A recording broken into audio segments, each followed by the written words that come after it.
یہ اس کا معنی عربی میں ہوتا ہے ولوغ، مصدر سے آتا ہے ولوغ، یعنی کتے کا برتن میں یا مشروب میں منہ ڈال کر زبان سے اس مشروب کو حرکت دینا، تو یہ جو عمل ہے نا اس پر ولغا کا اطلاق ولوغ یعنی بطور مصدر کے یا اسم مصدر کے اس پر بولا جاتا ہے۔ تو اذا جب ولغا الکلب، کلب یہاں مطلق ہے یعنی کوئی بھی کتا، یہاں مراد یعنی کوئی نفی نہیں کیا ہے، تخصیص نہیں کی گئی کہ یہاں کون سا کتا مراد ہے، کوئی بھی کتا، جنس مراد ہے یہاں کتے کی، وہ کتا گھر میں رکھنے والا ہو، وہ کتا شکاری کتا ہو، وہ کتا جو ہے وہ چائنا کی نسل کا ہو، وہ پاکستانی نسل کا ہو، وہ گلٹریا ہو، وہ بولی ہو، وہ شکاری ہو، وہ لڑاکا ہو، وہ کوئی بھی ہو، جو بھی لوگ اس کو نام دیتے ہیں، ٹومی شومی ہو یا جو بھی ہو، یہاں جنس مراد ہے کتے کی، کوئی بھی کتا اس کا حکم یہی ہوگا، ٹھیک ہے۔ باقی انشاءاللہ آگے تفصیلات آئیں گی کہ شکار کے کتے کو کیوں مستثنا کیا گیا شکار کے اندر، وہ انشاءاللہ اس پہ ہم بات کریں گے، ٹھیک ہے۔ سبع سات کو کہتے ہیں، اور مرات، مرت ان کی جمع ہے، اور مرہ ایک دفعہ اور مرات کئی دفعہ یعنی جمع کے لیے بولا جاتا ہے۔ اولا ہننا، یہ وہی اولا، اولا ثانیہ ثالثہ، یہ اس کے لیے اولا، تو مراد مرات یعنی اولا ہننا ان میں سے پہلی دفعہ۔ تراب مٹی کو کہتے ہیں، اور فل یورکھو، یہ ارا کا یوریکو کا معنی ہوتا ہے بہا دینا، کسی چیز کو انڈیل دینا، تو یہ امر ہے کہ اس کو بہا دے۔ تو حضرت ابو ہریرہ رضی اللہ تعالیٰ عنہ روایت کرتے ہیں، فرماتے ہیں رسول اللہ صلی اللہ علیہ وآلہ وسلم نے فرمایا، طہور اناء احدکم، پاک کرنا تم میں سے کسی ایک کے برتن کا، اذا ولغ الکلب، یا برتن کو، تم میں سے کسی ایک کا برتن کو پاک کرنا، اذا اس وقت، ولغ فیہ، جب منہ ڈال کر اس میں، منہ ڈال دے یا پی جائے اس سے، الکلب کتا، ان یہ کہ یعنی وہ پاک کیسے کرنا ہے، یہ کہ ان یغسلہ، دھوئے اسے، 7 مرات، 7 دفعہ، اولاہن بالتراب، ان میں سے پہلی دفعہ مٹی کے ساتھ۔ یہ صحیح مسلم کی محفوظ روایت ہے، ٹھیک ہے۔ وفی لفظ لہو، اور امام مسلم کے ہی ایک دوسری حدیث کے الفاظ ہیں، فل یورکھو، نبی علیہ السلام نے فرمایا کہ چاہیے کہ اسے بہا دے، لیکن ان الفاظ میں کلام ہے، بعض علماء کہتے ہیں کہ یہ محفوظ نہیں، معنی صحیح ہے کہ اس کو انڈیل دے، بہا دے، استعمال نہ کرے، لیکن یہ لفظ ثابت نہیں ہے سند کے اعتبار سے، معنی صحیح ہے، یعنی کیونکہ پہلی حدیث یہ معنی دے رہی ہے، لیکن یہ الفاظ جو ہیں یہ شاذ ہیں، ٹھیک ہے۔ اور شاذ کا مطلب یہ ہوتا ہے کہ راویوں کی ایک پوری جماعت ایک استاد سے حدیث بیان کر رہی ہے، تو ان میں جو ثقہ ہے وہ اپنے سے زیادہ اوثق اور زیادہ جو ضابط ہے اس کی مخالفت کر رہا ہو، تو اس کو جو ہے وہ شاذ کہتے ہیں۔ ولی ترمذی، اور امام ترمذی کے ہاں یعنی ان کے ہاں حدیث کے یہ الفاظ ہیں، اخراہن، یعنی باقی وہی ہیں لیکن یہاں اضافہ ہے کچھ، یعنی شروع میں آئے گا طہور اناء احدکم اذا ولغ الکلب ان یغسلہ 7 مرات، آگے ہے اخراہن او اولاہن بالتراب، ٹھیک ہے، یعنی اس میں یہ ہے کہ یا پہلی دفعہ، آخری دفعہ، یا پھر ان میں سے پہلی دفعہ، یعنی آخری دفعہ میں سے کسی ایک میں، اگر ہم حدیث کو صحیح مانیں تو، ورنہ اس حدیث کے الفاظ میں بھی کلام ہے کہ اخرا ہننا اولا ہننا، یہ الفاظ جو ہیں صرف اولا ہننا پہلی حدیث میں ہے جو امام مسلم کی ہے، لیکن امام ترمذی نے دونوں روایت کی، اخرا ہننا او اولا ہننا، ٹھیک ہے۔ تو یا تو پہلی دفعہ میں سے کسی باری میں مٹی کے ساتھ، یا پھر آخری باریوں میں سے کسی باری، لیکن یہ آپ جانتے ہیں کہ آخری باریوں میں سے بالکل آخری باری میں مٹی کے ساتھ نہیں ہوگا، بلکہ آخری باریوں میں سے کسی باری میں، یعنی شروع کے جو نمبر ہیں ان میں کسی میں، یا پھر آخر میں، تو صاف ظاہر ہے کہ یا چھٹا ہوگا یا 5واں ہوگا یا پھر پہلا دوسرا ہوگا، یہ مراد ہے، یعنی اگر پہلے میں آپ نہیں کر سکے تو آخری میں سے کسی میں کر دیں، لیکن بالکل آخری 7واں نہیں ہوگا، کوئی 7ویں کے بعد پانی پھر کیسے بہائیں گے، پھر تو 8 ہو جائیں گے نا، تو اس وجہ سے یعنی آخری دفعہ میں سے کسی ایک میں یا پھر شروع میں اس کو مٹی کے ساتھ جو ہے وہ دھو لیا جائے، اگر اس روایت کے الفاظ کو ہم صحیح مان لیتے ہیں تو اس صورت کے اندر ہے۔ باقی جیسے میں نے گزارش کی کہ فل یورکھو کے الفاظ بھی شاذ ہیں، اس میں بھی کلام ہے، اور باقی جو اولا ہننا اخرا ہننا اس پر بھی بعض علماء نے کلام کی ہے، ٹھیک ہے۔ حدیث کے فوائد کی طرف چلتے ہیں، تو حدیث میں واضح طور پہ یہ سمجھ آ رہی ہے کہ کتے کا جھوٹ جو ہے، اگر مطلب وہ برتن میں منہ ڈال جائے تو وہ کتا اس برتن کو نجس کر دیتا ہے، ٹھیک ہے، اس مشروب کو بھی نجس کر دیتا ہے، اور اس سے پتہ چلتا ہے کہ کتا انتہائی نجس جانور ہے، انتہائی نجس حیوان ہے، اس وجہ سے اس کو گھر کے اندر رکھنے کی اجازت نہیں دی گئی، سوائے چند صورتوں کے جس کا آگے انشاءاللہ ہم ذکر کریں گے، ٹھیک ہے۔ اور یہ جو ہمارے یہاں ٹرینڈ چل چکا ہے نا آج کل، گھروں کے اندر مسلمانوں نے کتے پالنے شروع کر دیے ہیں، اور آج کل بلکہ بڑی عجیب صورتحال یہ کہ یورپ کی تقلید کرتے ہوئے آج کل کتے ہمارے مسلمانوں کے بیڈ روم کے اندر پہنچ چکے ہیں، اور یہ بڑی حیرانگی کی اور المیہ ہے، اور یہ ڈوب مرنے کا مقام ہے ہمارے لیے کہ ہم مسلمان وہی عمل کرتے جائیں بجائے نبی کی احادیث کے، نبی کریم علیہ الصلوۃ والسلام کی تعلیمات کے، جیسے سوشل میڈیا پر ہمیں ذہن سازی ہماری کی جاتی ہے، اور ہمیں باقاعدہ یعنی بچپن سے ہی ہمارے بچوں کو یہ سکھایا جاتا ہے کہ ہم نے گھر میں دو چیزیں رکھنی ہیں، ایک بلی رکھنی ہے اور ایک کتا رکھنا ہے، ٹھیک ہے؟ اور کتا بھی ایک نہیں، ہر گھر کے فرد کا کتا الگ ہوگا، اور ہر ایک کی نسل الگ ہوگی، اور ہر ایک کے ساتھ سوئے گا وہ کتا، ہر ایک کے ساتھ چلے گا، برتنوں میں منہ مارے گا گھروں کے اندر، وہ جو کچھ کرے وہ گھر کا، آپ سمجھ لیں کہ بعض بلکہ اس قدر ہمارے اندر سے غیرت ختم ہوتی جا رہی ہے کہ اللہ تعالیٰ فرماتا ہے قرآن کریم میں وَلَقَدْ كَرَّمْنَا بَنِي آدَمَ، ہم نے بنی آدم کو عزت دی ہے۔ اس کا مطلب یہ کہ بنی آدم معزز انسان ہیں، ان کے رہنے سہنے کا رنگ ڈنگ، ان کا لباس اور ان کا کھانا پینا الگ ہوگا حیوانات سے، یہ نہیں کہ حیوانات کے اندر کھائیں پیئیں گے، ان کے ساتھ مل جل کر رہیں گے۔ یہ تو وَلَقَدْ كَرَّمْنَا بنی آدم کا مفہوم نہیں ہے کہ انسان معزز ہے لہٰذا وہ دوسروں کو بھی اپنے مقابلے میں برابر کر لے، برابر ایک بیڈ پہ سلائے، ایک بیڈ میں سوئے۔ یعنی ہمارے عجیب حالت ہے کہ جیسے یورپ کے اندر خواتین کر رہی ہیں، آج مسلمان خواتین بھی وہی کر رہی ہیں، صبح صبح اٹھ کے جو ہے وہ نماز نہیں پڑھتا، لیکن پارک جو ہوتے ہیں ان کے ارد گرد اپنے کتے کو سیر کروا رہا ہوتا ہے۔ اللہ کے حضور جو ہے وہ سر بسجود ہونے کا ٹائم نہیں، لیکن کتے کو صبح صبح، کئی دفعہ میں نے صبح صبح جب میں نماز پڑھ کے جاتا ہوں پڑھانے کے لیے، کبھی بعض دفعہ جانا پڑتا ہے، بلکہ اکثر جاتا ہوں، صبح صبح جانا ہوتا ہے، دور جانا ہوتا ہے، تو میں نکلتا ہوں دیکھتا ہوں کئی پارک کے ارد گرد کتے گھما رہے ہوتے ہیں، لیکن ان کا منہ دھلا نہیں ہوتا، اپنا منہ نہیں دھلا ہوتا، لیکن کتے کو جو ہے وہ جناب پارک کے ارد گرد جو ہے وہ چکر لگا رہے ہوتے ہیں۔ لوگ نمازیں پڑھ کے مسجد سے نکل رہے ہوتے ہیں، اور وہ بندہ جو ہے وہ اپنے کتے کو جناب ورزش کروا رہا ہے، خود کرے نہ کرے، کتے کی سیر و تفریح ہوگی، کتے کی ورزش ہوگی، کتے کو کھانا ملے گا، ملازم کو دے یا نہ دے، پڑوسی کے بچے تڑپ رہے ہیں علاج کے لیے لیکن کتے راج کر رہے ہیں۔ ہم کس طرف جا رہے ہیں پتہ نہیں۔ بعض دفعہ تو بہت ہی دل دکھتا ہے یہ چیزیں دیکھ کر، ایک اسلامی ریاست کے اندر مسلمانوں کے اندر بیڈ پر کتا پہنچ گیا ہے، آپ ذرا اندازہ لگائیں۔ اور ہمارے نبی کی حدیث، یہ آپ کے سامنے حدیث ہے کہ جس برتن کے اندر کتا منہ ڈال جائے یا اس میں سے کچھ پی جائے تو اس برتن کو 7 دفعہ مانجا جائے، دھویا جائے، اور مٹی کے ساتھ، آپ اندازہ کریں، ایک دفعہ مٹی کے ساتھ اور پھر پانی کے ساتھ۔ لیکن ہماری کیفیت کیا ہے؟ ہم مسلمان کہاں جا رہے ہیں؟ یہ آپ ذرا کسی کو بات کر کے دیکھیں، بڑی عجیب و غریب قسم کی ہماری حالت مسلمانوں کی۔ اور دوسری طرف ہمارے اعمال بھی چند گنے چنے، اور نبی کریم علیہ الصلوۃ والسلام کی حدیث ہے کہ جس گھر کے اندر کتا ہے اس گھر کے ہر فرد کے نیک اعمال میں سے ایک قرات اجر و ثواب کم ہوتا ہے روزانہ کی بنیاد پر۔ یہ صحیح حدیث اللہ کے نبی کی، ایک قرات اجر و ثواب اس کے ہر گھر کے فرد سے کم کیا جاتا ہے۔ اور ایک قرات جو ہے، ایک حدیث میں آتا ہے احد پہاڑ کے برابر ہے،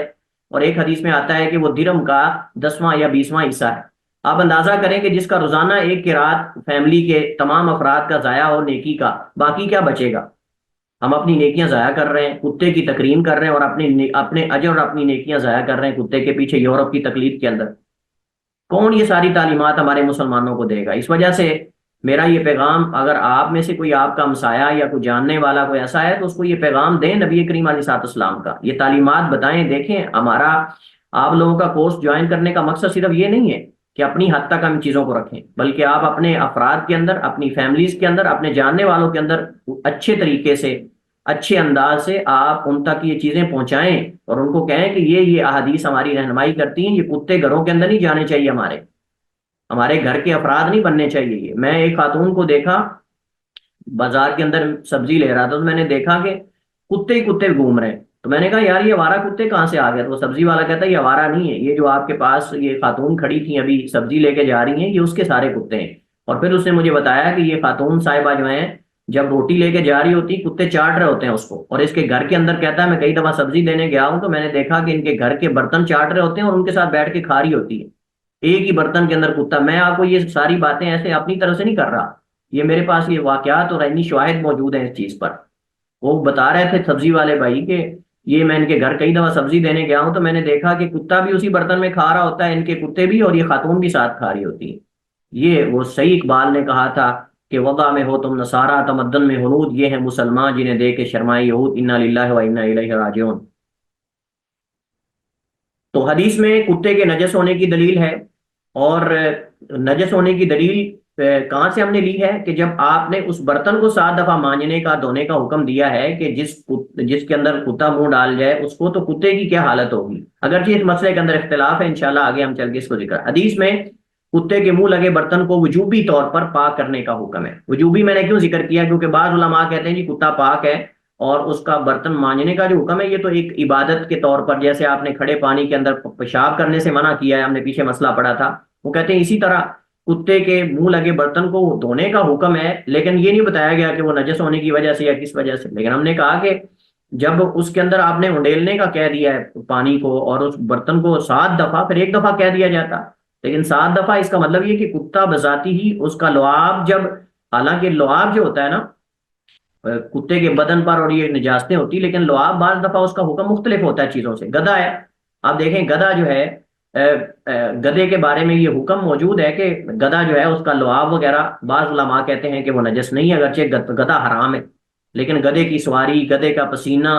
اللہ کے نبی صاحب نے گدھے کی سواری کی ہے، پسینہ لگ جاتا ہے، اس کا پسینہ نجس نہیں ہے، اس پر اتفاق ہے علماء کا، کسی کا اختلاف ہی نہیں۔ تو ہر چیز کا حکم جو پارٹس ہوتے ہیں یا جو اجزاء ہوتے ہیں وہ ایک نہیں ہوتا۔ تو اس پہ انشاءاللہ ہم بات کرتے ہیں آگے، یہ مسئلہ آ رہا ہے تفصیل سے، اور یہ مسائل ہمیں معلوم ہونے چاہیے۔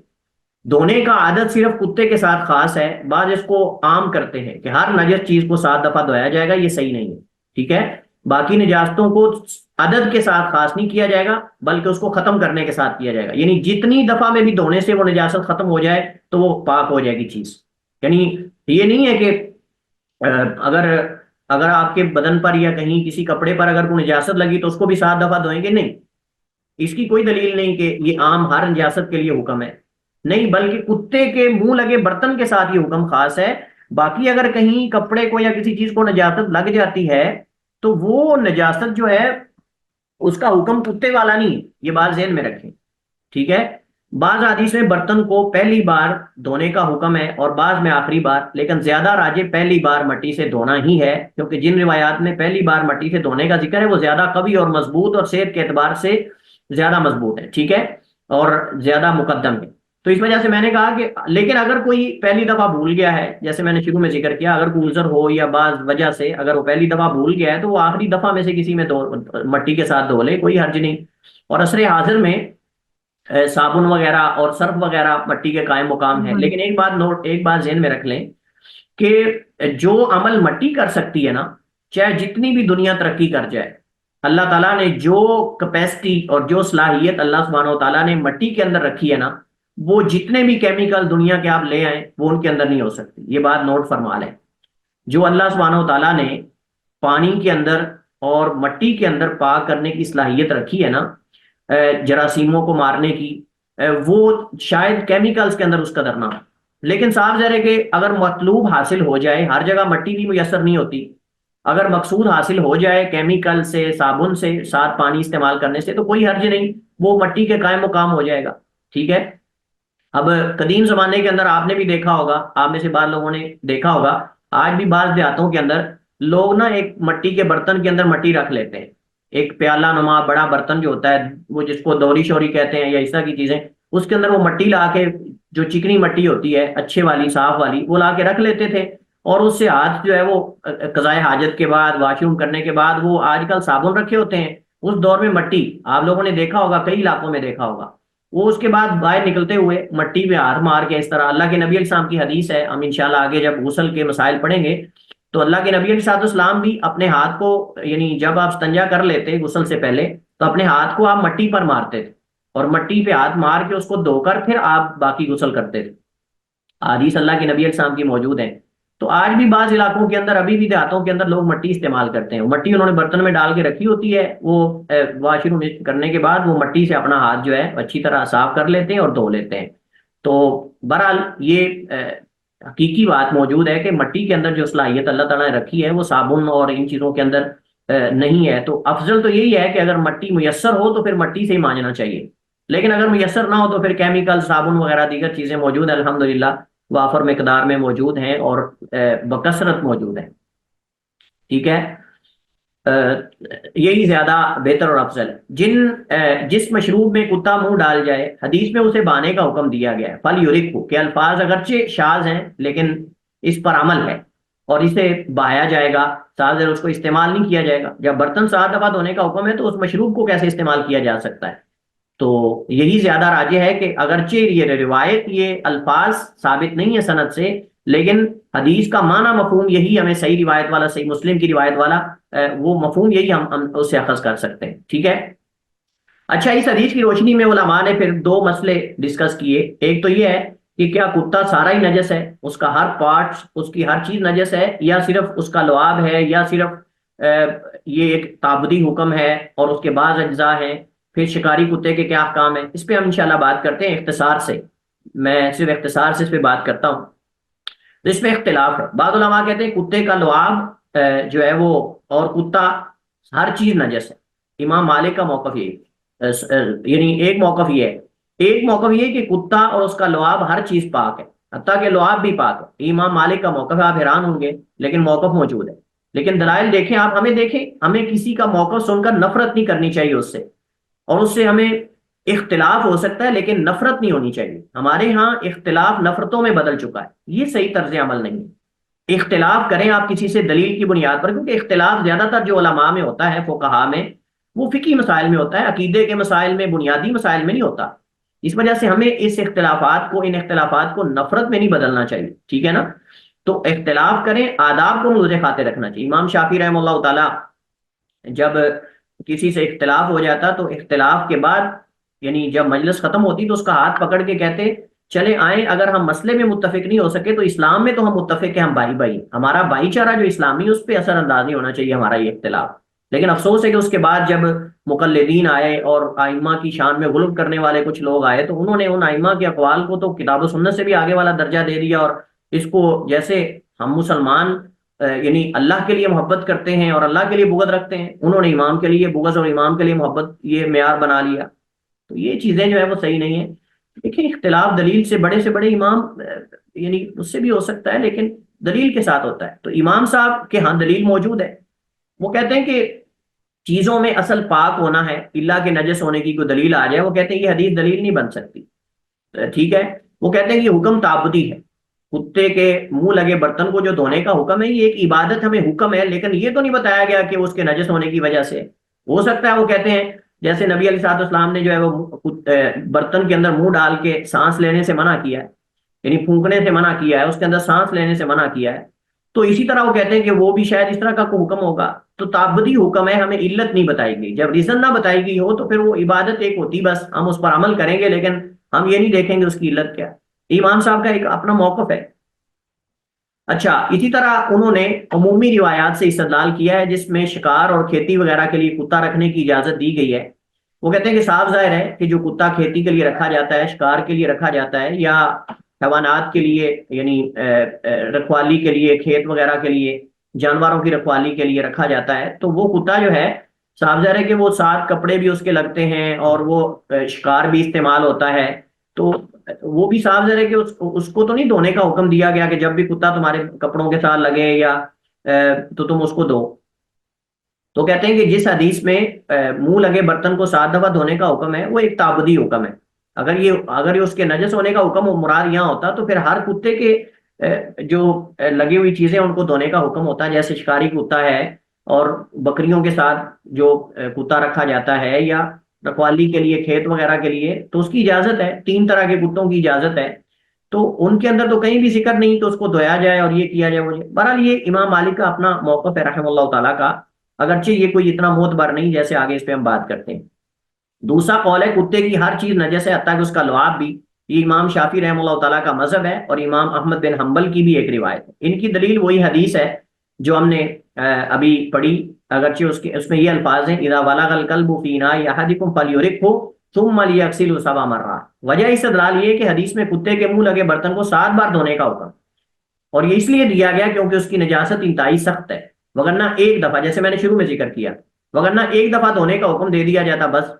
لیکن 7 دفعہ دھونے کا حکم اور پھر مٹی کے ساتھ ایک دفعہ، یہ بتاتا ہے کہ کتا انتہائی نجس حیوان ہے۔ ٹھیک ہے نا. باقی امام مالک رحمہ اللہ تعالیٰ کا اپنا ایک موقف ہے، امام کا موقف ہو سکتا ہے دوسروں سے اختلاف، لیکن دلیل کو ہم نے دیکھنا ہے کہ زیادہ دلیل کس کی مضبوط ہے. ٹھیک ہے.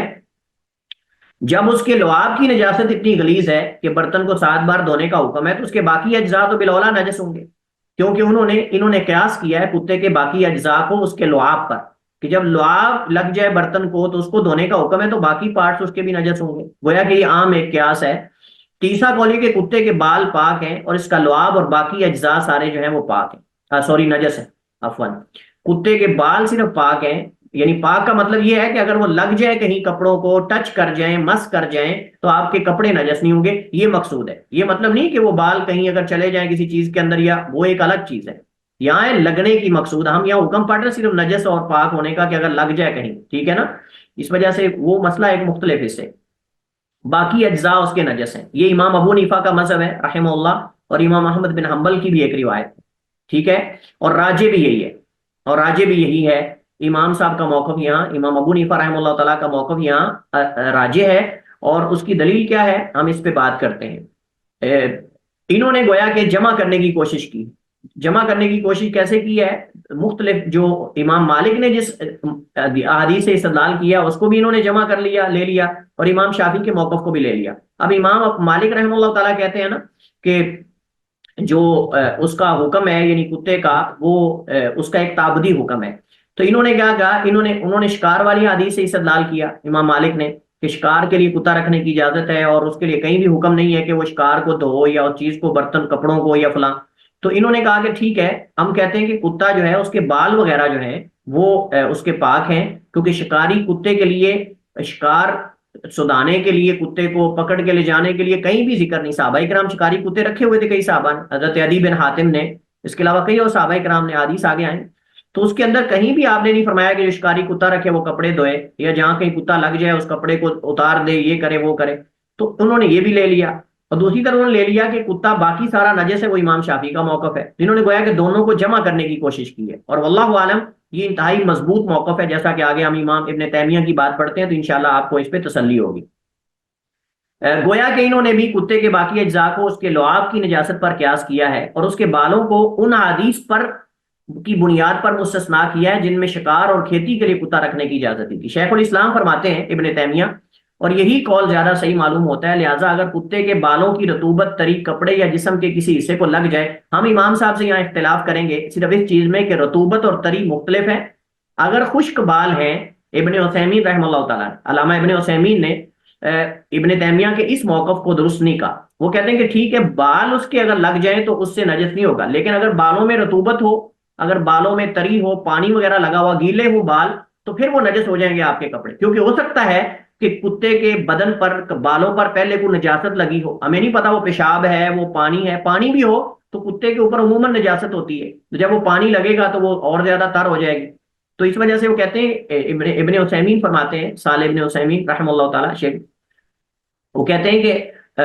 اس صورت کے اندر کتے کے اگر رطوبت لگی ہوئی ہے، اگر اس کے بال گیلے ہیں تو نجس کر دے گا کپڑوں کو، اور اگر خشک ہے تو پھر نجس نہیں کرے گا. تو ابن تیمیہ سے انہوں نے معمولی اختلاف کیا صرف یہ تری اور خشکی کا. ٹھیک ہے نا. باقی موقف قریب قریب ہے، کیونکہ جب رسول کریم علیہ السلام نے شکار، بکریوں کی کھیتی کی حفاظت کے لیے، بکریوں اور کھیتی کی حفاظت کے لیے کتا رکھنے کی اجازت دی، تو آپ وسلم کے علم میں تھا کہ اس کے جسم کے کپڑوں، اور یعنی آدمی کے کپڑوں اور جسم کو مس یا ٹچ کرے گا اور لگیں گے، اس کی ضرورت پڑے گی مسئلے. لیکن اس کے باوجود اللہ کے نبی علیہ السلام نے صحابہ کو دھونے کا حکم نہیں دیا کپڑوں کو. تو ایسے ہی جیسے خچر یا گدھے پر سواری کرنے والے کے کپڑے اور جسم کو لازماً اس کی رطوبت یا پسینے میں سے کچھ لگتا ہے، لیکن وہ اسے پاک نہیں کرتا، یعنی پاک کرنے کا مطلب یہ کہ اسے پاک کرنے کی ضرورت نہیں پڑتی. یہ مطلب ہے، یہ نہیں کہ وہ پاک نہیں ہے، مطلب وہ اس کو پاک کرنے کی ضرورت نہیں پڑتی، اور نہ اس کا حکم دیا اللہ کے نبی علیہ السلام نے. ٹھیک ہے. اچھا، امام شوکانی رحمہ اللہ تعالیٰ جو ہیں، ان کا بھی موقف ہے. وہ کہتے ہیں کہ کتے کے لعاب کے علاوہ ہر جز اس کا پاک ہے، لیکن یہ درست نہیں امام شوکانی کا موقف، ہم اس کی موافقت نہیں کرتے. دیکھیں، بغیر کسی دلیل کے کسی کے موقف کو اپنا لینا اور اس پہ جم جانا یہ صحیح نہیں ہے. جس کی دلیل مضبوط ہے آپ اس کے موقف کو لیں. تو امام شوکانی رحمہ اللہ تعالیٰ جو ہے، ان کا موقف یہاں صحیح نہیں ہے. کتے کے لعاب کے علاوہ ہر چیز جو ہے وہ پاک ہے، یہ صحیح نہیں ہے، کیونکہ حدیث ظاہر ہے. تو لہٰذا امام ابو حنیفہ رحمہ اللہ تعالیٰ کا جو موقف ہے وہ زیادہ درست ہے. اگر ابن تیمیہ کا ساتھ موقع ملا لیں ابن عثیمین کا، تو ہم کہیں گے کتے کے بالوں کے علاوہ اس کی ہر چیز نجس ہے، لیکن بال اس صورت میں کہ وہ خشک ہو، اگر بال بھی تر ہوں تو صاف ظاہر ہے کہ وہ بھی نجس کر دے گا کپڑوں کو، ٹھیک ہے۔ اچھا، شکاری کتے کے لعاب کا کیا حکم ہے؟ ہم یہاں اب اس کے لعاب کی طرف آتے ہیں۔ اگر تو کتا منہ میں برتن میں منہ ڈالے گا تو جو بھی کتا ہوگا ہم نے کہا اس کا حکم وہی ہے جو ہم نے پہلے پڑھا، لیکن شکاری کتا اگر کسی اور چیز کو منہ لگا جائے، اب صاف ظاہر ہے کہ میں نے آپ کو شروع میں، آپ کو یاد ہو کہ نہ یاد ہو، میں نے پہلے لیکچر میں آپ کے سامنے گزارش کی تھی کہ علم جو ہوتا ہے نا، علم یہ حیوانات میں سے بھی دیگر حیوانات کو نمایاں کر دیتا ہے۔ اب آپ دیکھیں کہ کتے کے احکامات کے اندر سدایا ہوا کتا اگر بسم اللہ پڑھ کے چھوڑا جائے اور وہ شکار کو پکڑ کر مار دے تو بھی اس کو کھا سکتے ہیں، آپ اندازہ کریں، یعنی اگر وہ اس کو زخمی کر دیتا ہے اور زخمی کر کے وہ مار دیتا ہے شکاری کتا اس کو، تو وہ کھایا جا سکتا ہے وہ شکار، لیکن دوسرا کتا اگر مل جائے ساتھ تو اس شکار کو کھانے کی اجازت نہیں ہے۔ آپ اندازہ کریں کہ اس علم نے، سدانا ایک علم ہے نا، تعلیم دینا شکار کی، یہ ایک تعلیم ہے، تو اس تعلیم سے وہ کتا دیگر کتوں سے نمایاں ہو گیا۔ آپ ذرا اندازہ کریں، یہ آپ دیکھیں کتنا فرق پڑ گیا کہ ایک طرف تو 7 دفعہ برتن کو مانجنے اور دھونے کا حکم ہے، لیکن دوسری طرف قرآن کریم کے اندر اللہ تعالیٰ فرماتا ہے فَكُلُوا مِمَّا أَمْسَكْنَا عَلَيْكُمْ وَاذْكُرُوا اسْمَ اللَّهِ عَلَيْهِ، کہ جو شکاری کتے تمہارے لیے شکار روک لیں یا تمہارے لیے وہ شکار پکڑ کے مار دیں، اس کو کھا لو، اللہ کا نام لے کر۔ یہ نہیں کہا اس کو مانجو، اس کو دھو پانی سے اچھی طرح، یہ کہیں بھی نہیں کہا، جس کا مطلب یہ کہ یہ علم ہے جس نے اس کو دیگر کتوں سے جو ہے وہ نمایاں۔ نبی صلی اللہ علیہ وسلم فرمایا کہ ایک صحابی نے حضرت عدی بن حاتم نے پوچھا کہ اللہ کا رسول، میں اپنا کتا اگر بسم اللہ پڑھ کے چھوڑتا ہوں تو اگر وہ شکار کو مار دیتا ہے تو کیا میں شکار کھا سکتا ہوں؟ تو اللہ کے نبی نے فرمایا کہ اگر اس کے ساتھ کوئی دوسرا کتا مل جائے، یا حضرت عدی نے پوچھا کہ اگر دوسرا کتا مل جائے، فرمایا کہ اگر دوسرا کتا مل جائے پھر نہ کھاؤ، کیونکہ ہو سکتا ہے وہ کتا سدایا ہوا نہ ہو، یا ہو سکتا ہے اس کو چھوڑنے والے نے بسم اللہ نہ پڑھی ہو، یا چھوڑنے والا کافر ہو، مسلمان ہی نہ ہو۔ آپ دیکھیں یہاں تک تعلیمات نبی کریم کے حدیث کے اندر موجود ہے ہمارے لیے، کوئی چیز نہیں چھوڑی اللہ کے نبی نے جو بیان نہ کی ہو، ہر چیز کی تفصیل اور وضاحت، حتیٰ کہ یہ بھی ذکر کیا اللہ کے نبی نے، اگر تم نے پرندے کو تیر مارا یا فائر، آج کل فائر ہے، اگر آپ نے پرندے کو فائر مارا، آپ نے شرع مارا اس کو، آپ نے تیر مارا، شوٹ کیا، اور وہ پرندہ اڑ کے کہیں پانی کے اندر جا کے مر گیا، تو آپ نہ اس کو کھائیں، کیونکہ ہو سکتا ہے وہ غرق ہونے سے مرا، آپ کے فائر سے نہ مرا۔ ہاں اگر وہ غائب ہو گیا 2 دن 3 دن کے بعد آپ کو کہیں ملا تو آپ دیکھیں، اس کو حدیث کے اندر ہے، آپ دیکھیں اگر فائر اسی جگہ لگا ہوا ہے جہاں آپ نے لگایا تھا اور وہ وہی پرندہ ہے تو پھر کھا لو، یعنی آپ کے فائر سے اگر مرا اور اگر اس کے اندر سے بدبو نہیں آ رہی تو یعنی آپ یہاں تک دیکھیں وضاحت موجود ہے احادیث کے اندر۔ چلے ہمارا موضوع نہیں، میں کہتا ہوں ہم جلدی سے یہ اس کو موضوع کو کور کریں۔ تو پہلا قول یہ کہ شکاری کتے کا لعاب بھی نجس ہے، لہذا اسے دھویا جائے گا جہاں کہیں بھی لگے گا، ٹھیک ہے، یہ جمہور کا موقف ہے، اور ان کی دلیل وہی گزشتہ حدیث ہے جو ہم نے پیچھے پڑھی ہے، کہتے ہیں کتا عام ہے، کوئی بھی کتا اس کے اندر آتا ہے۔ دوسرا یہ کہ شکاری کتے کا لعاب نجس نہیں، کیونکہ جانور کے جس حصے پر سے پکڑ کر وہ شکار کرتا ہے اسے دھونے کا حکم نہیں دیا گیا اور نہ ہی دھویا جاتا ہے، یہ شافعیہ اور حنابلہ کا موقف ہے۔ ہم کہتے ہیں کہ اگر تو برتن میں منہ ڈال جائے، شکاری کتا ہو یا کوئی بھی ہو، تو اس برتن کے ساتھ یہ خاص ہے کہ اس کو 7 دفعہ دھویا جائے، ٹھیک ہے۔ لیکن اگر وہ شکاری کتا کسی اور چیز کو منہ لگاتا ہے، کپڑے کو منہ لگا دیتا ہے، یا وہ کسی صاف ظاہر ہے کہ کتے لوگ پکڑ کے لے کے جاتے ہیں، کپڑوں کو ٹچ کر جاتا ہے، یا پھر وہ شکار کر رہا ہے، تو شکار کو 7 دفعہ نہیں دھویا جائے گا، کیونکہ یہ حکم برتن کے ساتھ خاص ہے، جیسے ہم نے اس پہ بات کی، کیونکہ قرآن کریم میں اللہ تعالیٰ فرماتا ہے فَكُلُوا مِمَّا أَمْسَكْنَا عَلَيْكُمْ وَاذْكُرُوا اسْمَ اللَّهِ عَلَيْهِ، جس شکار کو تمہارے لیے پکڑ کر روک رکھیں اسے کھا لو اور اس پر اللہ کا نام ذکر کرو۔ تو اس کے اندر دھونے کا کہیں بھی حکم نہیں۔ رسول کریم علیہ السلام نے صحابہ کرام کو شکار کی تمام تعلیمات دی، تمام احکامات سکھائے، لیکن انہیں اس جانور کے گوشت کو دھونے کا حکم نہیں دیا جسے شکاری کتے کے ذریعے شکار کیا جاتا ہو، نہ صحابہ نے پوچھا ہے۔ راجی یہی ہے دوسرا موقف شیخ الاسلام ابن تیمیہ رحمہ اللہ تعالیٰ اور علامہ ابن عثیمین کا بھی وہی موقف ہے، وہ کہتے ہیں کہ شکاری کتے کا لعاب جو ہے وہ پاک ہے، اگر وہ شکار کو لگ جاتا ہے یا اس جانور کو لگ جاتا ہے تو وہ جانور نجس نہیں ہوگا اور نہ ہی اس کو 7 دفعہ دھویا جائے گا، لیکن صاف ظاہر ہے کہ دھوئیں کو تو صحیح، ہم عام گوشت بھی دھوتے ہیں، ہم پاک چیزیں بھی لگ جائیں کہیں تو ہم دھوتے ہیں، ٹھیک ہے نا، تو دھویا جائے گا، ہم یہ نہیں کہتے کہ نہیں دھویا جائے گا، لیکن اس کا حکم وہ والا نہیں ہوگا جو دیگر کتوں والا ہے، کیونکہ اللہ کے نبی علیہ الصلوۃ والسلام نے باقاعدہ فرق کیا ہے۔ 11ویں حدیث ہمارے پاس ہے، وعن ابی قتادہ ان رسول اللہ صلی اللہ علیہ وسلم قال فی الحرۃ انها لیست بنجس انما ہی من الطوافین علیکم اخرجہ الاربعہ وصححہ الترمذی وابن خزیمہ۔ یہ بلی کے جھوٹ کے بارے میں اور بلی کے حکم کے بارے میں یہ حدیث ہے، جیسے پہلے کتے کا ذکر ہے اب بلی کا ذکر ہے۔ حضرت ابو قتادہ حارث بن ربعی الانصاری ان کا نام ہے، حارث بن ربعی الانصاری الخزرجی، یہ انصار میں سے خزرج سے ہیں، اور ابو قتادہ ان کی کنیت ہے، انصار کے یعنی قبائل میں سے بنو سلمہ سے ہیں، ٹھیک ہے، اور غزوہ بدر کے علاوہ باقی تمام غزوات میں اللہ کے نبی علیہ الصلوۃ والسلام کے ساتھ شریک رہے، اور ان کی بہادری کی وجہ سے انہیں فارس و رسول اللہ کا لقب دیا جاتا ہے۔ حضرت ابو قتادہ رضی اللہ تعالیٰ عنہ سے چند احادیث مروی ہیں، اور ان کی وفات مدینہ میں 54 ہجری کو ہوئی، رضی اللہ تعالیٰ عنہ وعن صحابتی اجمعین۔ الفاظ ہیں جی حدیث میں، فی الہرۃ، ہرہ جو ہے یہ بلیوں کی جنس کے لیے، جنس میں سے مؤنث کے لیے بولا جاتا ہے، ہرہ مؤنث کے لیے، اور اس کی جمع آتی ہرر، ہررن جمع ہے ہرتن کی، اور مذکر کے لیے آتا ہے ہرن بغیر تا کے، ٹھیک ہے، مذکر کے لیے یعنی جو بلا ہوتا ہے نا اس کے لیے ہرن کا بولا جاتا ہے، اور اس کی جمع آتی ہرارا، ٹھیک ہے نا، مؤنث کے لیے ہراتن اور اس کی جمع ہرارن، اور مذکر کے لیے ہرن اور اس کے لیے جمع آتی ہے ہرارتن، ٹھیک ہے۔ انہا لیست بنجس، یہ جو ہے جیم کے فتح کے ساتھ، یعنی مراد نجاست کا عین یا اس کی ذات، یعنی وہ بذاتی ہی نجس نہیں، یہ مقصود ہے، ٹھیک ہے۔ من الطوافین، یہ طواف سے ہے، طواف کی جمع ہے طوافین، ٹھیک ہے، اور یعنی کثرت سے آنے جانے والوں میں سے،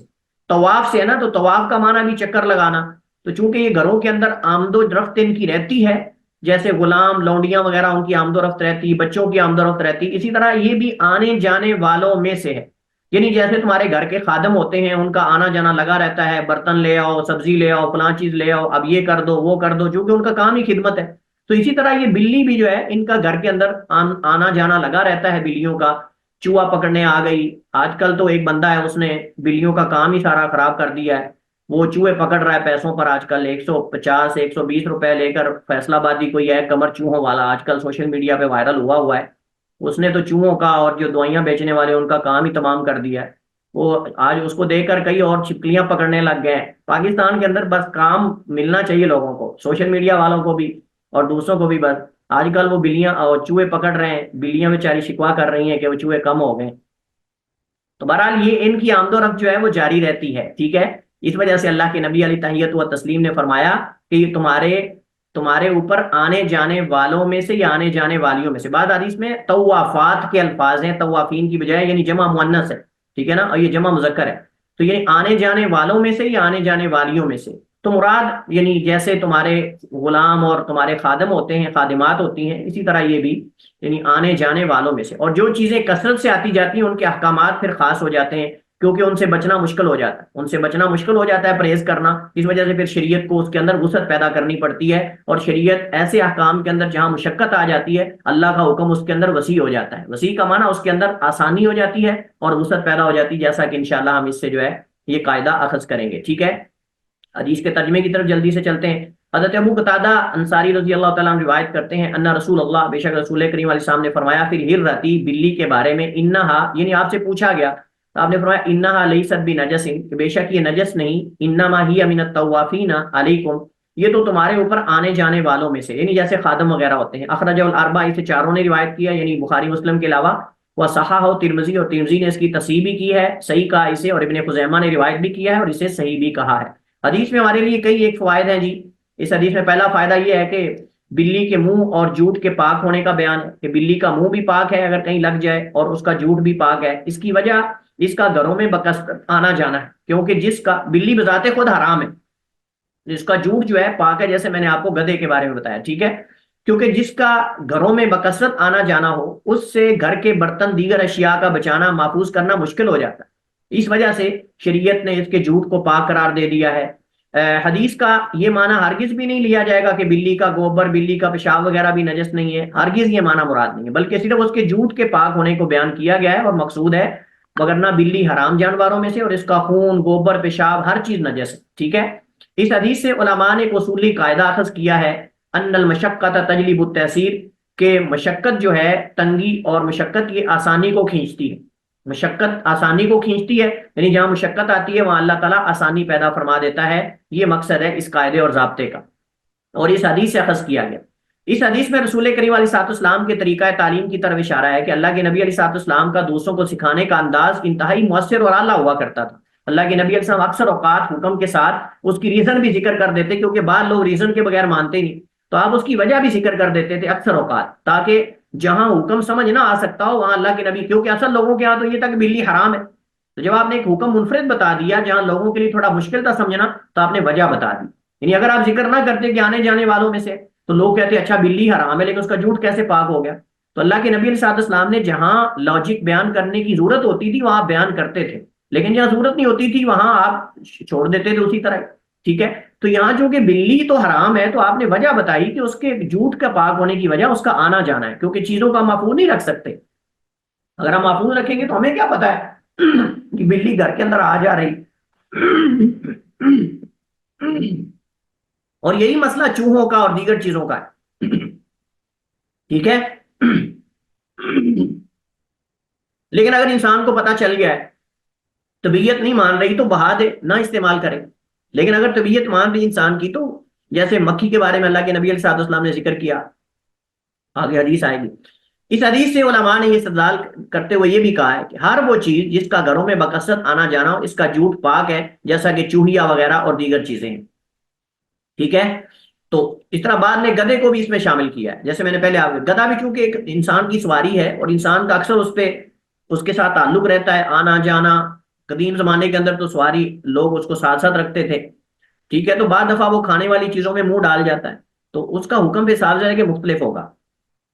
راجح موقف یہ ہے، یہ اختلاف ہے صرف، لیکن راجح موقف یہ ہے کہ بلی کا جھوٹ پاک ہے، اور اس کے بارے میں احادیث موجود ہیں. حضرت کبشہ بنت کعب بن مالک بیان کرتی ہیں، یہ حضرت ابو قتادہ کے بیٹے جو ہیں عبداللہ بن ابی قتادہ ان کے نکاح میں تھی. ٹھیک ہے، اور یہ ان کی آپ سمجھ لیں کہ بھائی کی بیٹی بھی ہیں.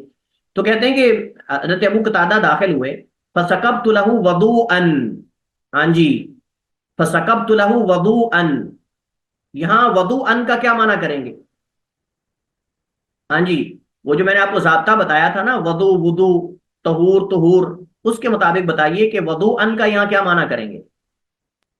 وضو جس چیز سے کیا جاتا ہے وہ کیا ہوتا ہے؟ وہ وہ چیز کیا؟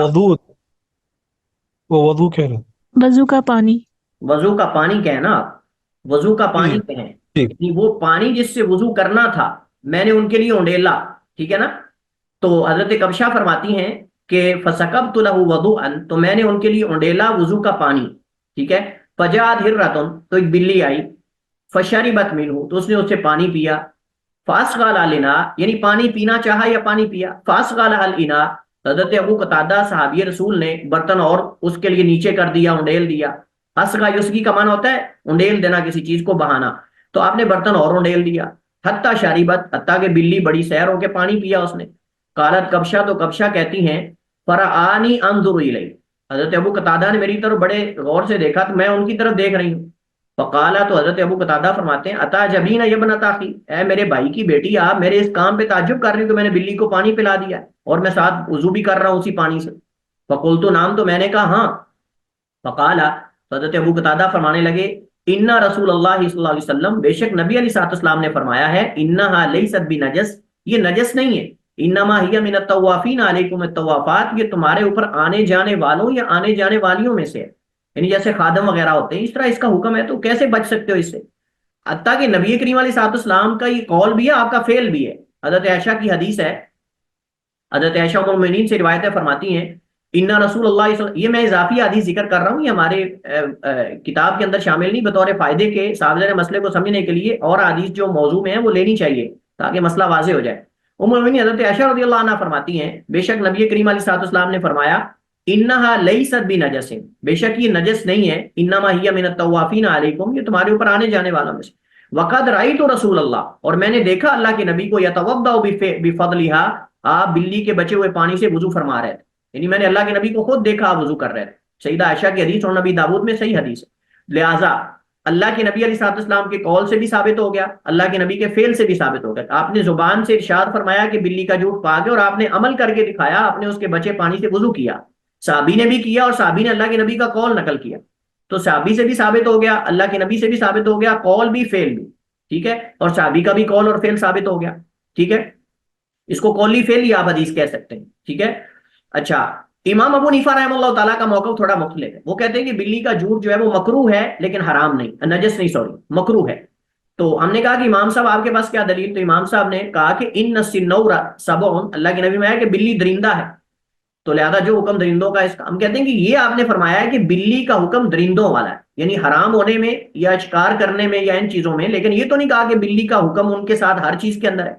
اور دوسری بات یہ کہ حدیث یہ ضعیف ہے, مسند احمد میں ہے اور حدیث میں کلام, اور حدیث ضعیف ہے. راج جمہور کا موقف ہے پورے تمام ائمہ کا, اور وہی کہ بلی کا جھوٹ پاک ہے, اور نبی کریم اسلام کی قولی فعلی دونوں طرح کی حدیث اس کے اندر موجود ہیں. 12ویں حدیث ہے جی, حضرت انس بن مالک رضی اللہ تعالیٰ عنہ خادم رسول اللہ, ان کا تعارف ذرا سن لیجئے. حضرت انس بن مالک ان کا لقب ہے خادم رسول اللہ, ان کی کنیت ابو حمزہ ہے. انس بن مالک بن نضر, ان کے والد حضرت انس کے مالک جو ہیں یہ مشرکی فوت ہوئے ہیں, مسلمان نہیں ہو سکے, یہ چلے گئے تھے. یعنی حضرت ام سلیم جو ہیں حضرت انس کی والدہ ہیں, بڑی جلیل القدر صحابیہ ہیں ام سلیم. میں نے آپ کو بتایا تھا نبی کریم علیہ السلام کے زمانے میں جو عورتوں کو غسل دیا کرتی تھی, فوت ہونے والی عورتوں کو, ان میں سے ایک حضرت ام سلیم تھی. حضرت ام سلیم رضی اللہ تعالیٰ عنہ ان کی سگی والدہ ہے, اور آپ کو پتا ہے کہ ان کے والد مالک جو ہیں وہ مسلمان نہیں ہوئے. ام سلیم نے کہا کہ اگر تم مسلمان ہو جاتے ہو تو میں تمہارے نکاح میں رہوں گی. انہوں نے کہا نہیں میں تو مسلمان نہیں ہوں گا. وہ بھاگ گیا شام کی طرف اور وہاں کہیں مر گئے, فوت ہو گئے. پھر انہوں نے جو ہے وہ حضرت ام سلیم رضی اللہ تعالیٰ عنہ جو ہے انہوں نے ایک دوسرے صحابی سے نکاح کیا, اور غالباً ان کا نام حضرت ابو طلحہ انصاری ہے. حضرت ابو طلحہ انصاری رضی اللہ تعالیٰ عنہ ہیں, ان سے ان کا نکاح ہوا. ٹھیک ہے, ان کا واقعہ جو بچے والا ہے آپ کو یاد ہوگا کہ وہ بچہ فوت ہو گیا, انہوں نے ہم بستری کی اور صبح اللہ کے نبی سے مسئلہ پوچھا, تو اللہ کے نبی صاحب نے پھر ان کو دعا دی. تو وہ عبداللہ بن جو ہے وہ ابو طلحہ جو ہے وہ یعنی مراد ان سے تھے. چلیے ہے. اچھا, تو حضرت ام سلیم رضی اللہ تعالیٰ عنہ نے ابھی 10 سال کے تھے تو اللہ کے نبی کی خدمت میں لا کے پیش کر دیا. فرمایا اللہ کے رسول ھذا انس غلام یخدمک, اللہ کے رسول یہ انس ہیں تمہارے غلام ہیں, آپ کی خدمت کریں گے. حضرت انس فرماتے ہیں اللہ کی قسم میں نے 10 سال اللہ کے نبی کی خدمت کی. کتنے سال؟ 10 سال, بہت بڑا عرصہ ہے. سبحان اللہ, 10 سال صحابی اللہ کے نبی کی خدمت کرتا ہے, لیکن صحابی فرماتے ہیں واللہ اللہ کی قسم مجھے اللہ کے نبی نے کبھی یہ نہیں فرمایا کہ انس تم نے یہ کیوں کیا اور یہ کیوں نہیں کیا. یعنی ڈانٹنا تو دور کی بات ہے, مارنا تو دور کی بات ہے, اللہ کے نبی کمال درجے کا اخلاق رکھتے ہیں. ہمارے ہاں دیکھ لیں, آج ہم تو اپنے بچوں پہ صبر نہیں کر سکتے. ہم پتہ نہیں ہم میں سے دن کو کتنی دفعہ ہم میں سے بچوں کو ڈانٹ دیتے ہیں. ہمارے ارد گرد کے بچوں کے ساتھ ہم کیا کرتے ہیں. لیکن حضرت انس فرماتے ہیں کہ 10 سال میں نے اللہ کے نبی کی خدمت کی, اللہ کے نبی نے مجھے ایک دفعہ بھی نہیں کہا کہ انس تمہیں میں نے کام کرنے کے لیے بھیجا تھا, تم کیوں نہیں کر کے آئے. ہاں یہ ہوتا تھا کہ حضرت انس فرماتے کہ میں بچہ تھا, بعد دفعہ جاتے جاتے بچوں کے ساتھ کھیلنے لگ جاتا تھا, تو اس وقت پتہ چلتا جب میرے پیچھے میرے کندھے پر ہاتھ اللہ کے نبی رکھتے اور میں پیچھے مڑ کے دیکھتا, اللہ کے نبی علیہ الصلوۃ والسلام مسکرا رہے ہوتے. اللہ کے نبی فرماتے انس میں نے تمہیں کام بھیجا, بس اس سے زیادہ اللہ کے نبی السلام نے کبھی نہیں. آپ ذرا اندازہ کریں, ایک بچے ہیں, ٹھیک ہے, بچوں سے اس طرح کی چیزیں ہو جاتی ہیں, اور دوسرا یہ ہے کہ پھر وہ کھیلنے لگ جاتے, لیکن اس کے باوجود اللہ کے نبی علیہ الصلوۃ والسلام نے کتنا صبر کیا اور کتنا اللہ کے نبی اخلاق عالیہ کے مالک. تو بہرحال نبی کریم علیہ السلام کی خدمت کرنے کی وجہ سے اللہ کے نبی نے ان کو دعا دی تھی. کیا دعا تھی؟ فرمایا اللہم اکثر مالہ وولدہ وبارک لہ فیما آتیتہ, اللہ ان کے مال میں, اولاد میں, عمر میں برکت پیدا کر دے. حضرت انس فرماتے ہیں کہ اللہ نے مجھے مال بھی بہت زیادہ دیا, اولاد بھی بہت زیادہ دی, اور عمر 100 سال کی عمر میں فوت ہوئے. اور فرماتے ہیں کہ لوگوں کا باغ ایک دفعہ پھل دیتا تھا, لوگوں کا باغ زمین ایک دفعہ, لیکن میرا جو ہے وہ سال میں 2 دفعہ پھل دیتا تھا. یعنی باقیوں کا سال میں 1 دفعہ پھل دیتا تھا باغ, میرا 2 دفعہ پھل دیتا تھا نبی کریم علیہ السلام کی دعا کی برکت سے. اور اتنی اولاد تھی, لمبی عمر کی وجہ سے, زیادہ اولاد کی وجہ سے 125 بچے انہوں نے اپنی اولاد میں سے اپنے ہاتھوں سے دفن کیے. 125, یعنی چونکہ لمبی عمر پائی, 100 سال 100 سال کے اندر 2 نسلیں گزر جاتی ہیں آج کل کے دور کے اندر تو خصوصاً. تو 125 بچے انہوں نے اپنے بیٹے, پوتے, نواسے وغیرہ جو بھی سارے کہتے ہیں میں اپنے ہاتھ سے دفن کی, اور ابھی جو زندہ تھے وہ درجن سے زیادہ تھے. یعنی ان کے اپنے بیٹے, اپنی ان کی اولاد, سیدنا انس رضی اللہ تعالیٰ عنہ. بہرحال حضرت انس ان صحابہ کرام میں سے ایک ہیں جو اللہ کے نبی سے بکثرت حدیث روایت کرنے والے, ان سے مروی احادیث کی تعداد جو ہے حضرت انس سے وہ تقریباً 2286 ہے، اور ان سے روایت کرنے والے راوی جو ہیں تقریباً 200 سے زیادہ ہے جنہوں نے ان سے احادیث لی ہیں، اور 90 یا 93 ہجری کو، 93 میں یا 90 میں، مختلف اس کے اندر اقوال ہیں، 93 کو یا 90 کو ان کی وفات جو ہے بصرہ میں، بلکہ میں نے آپ کو بتایا تھا بصرہ میں سب سے آخر میں فوت ہونے والے صحابی حضرت انس بن مالک، بصرہ میں سب سے آخر میں فوت ہونے والے صحابی حضرت انس بن مالک رضی اللہ تعالی عنہ۔ حدیث کے اندر ہے، حدیث پڑھتے ہیں ہم، جاء عربی فی طائفۃ المسجد فزجرہ الناس فنہاهم النبی صلی اللہ علیہ وسلم فلما قضى بولہ امر النبی صلی اللہ علیہ وسلم بذنوب من ماء فاغریق علیہ، متفق علیہ۔ حدیث کے الفاظ کی طرف چلتے ہیں۔ حدیث میں اعرابی، اعرابی جو ہے جو بادیہ نشین ہوتے ہیں، جنگلی دیہاتی زندگی گزارنے والے بدو ہوتے ہیں، ان کے لیے، بدو لوگوں کے لیے اعرابی بولا جاتا ہے، ٹھیک ہے۔ اس کی جمع اعراب قرآن کریم کے اندر وقالت الاعراب آمنا، قرآن کریم کے اندر بھی آیا ہے، اور بھی ایک دو جگہ استعمال ہوا ہے۔ فی طائفۃ المسجدی، مسجد کے طرف اور کنارے میں، طائفہ جو ہے وہ ایک حصے کو کہتے ہیں، تو مسجد کے ایک کنارے یا ایک حصے میں اس نے پیشاب کر دیا تھا بدو نے، بذنوب من ماء، ذنوب جو ہے عربی میں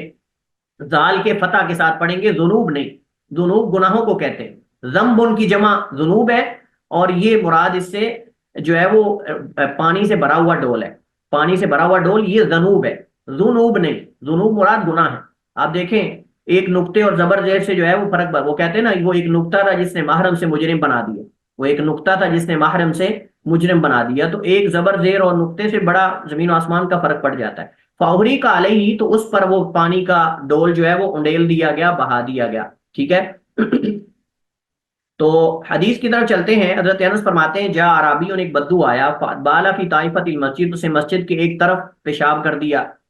فزجرہ الناس، لوگوں نے اسے ڈانٹا، برا بلا کہا، فنہاہم النبی، اللہ کے نبی نے ان کو منع کر دیا، فلما قضا بولہ، جب اس نے اپنا پیشاب پورا کر لیا، مکمل کر لیا، قضاء حاجت کر لی، امر النبی، حکم دیا اللہ کے نبی علیہ السلام نے، بذنوب من ماء، ایک پانی کا بھرا ہوا ڈول لانے کا، ٹھیک ہے،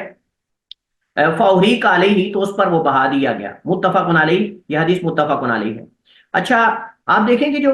یعنی آج کل چونکہ سوشل میڈیا کا دور ہے،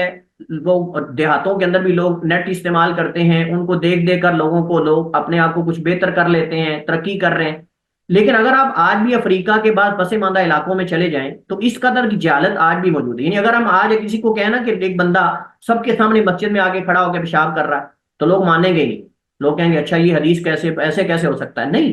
جو لوگ آج بھی جو پس ماندہ علاقے ہیں، ہمارے کئی یوٹیوبرز، پاکستانی یوٹیوبرز جو ہیں وہ افریقہ کے علاقوں کے وزٹ کر رہے ہیں، آج کل آپ یوٹیوب پہ اگر دیکھیں تو اس قدر پس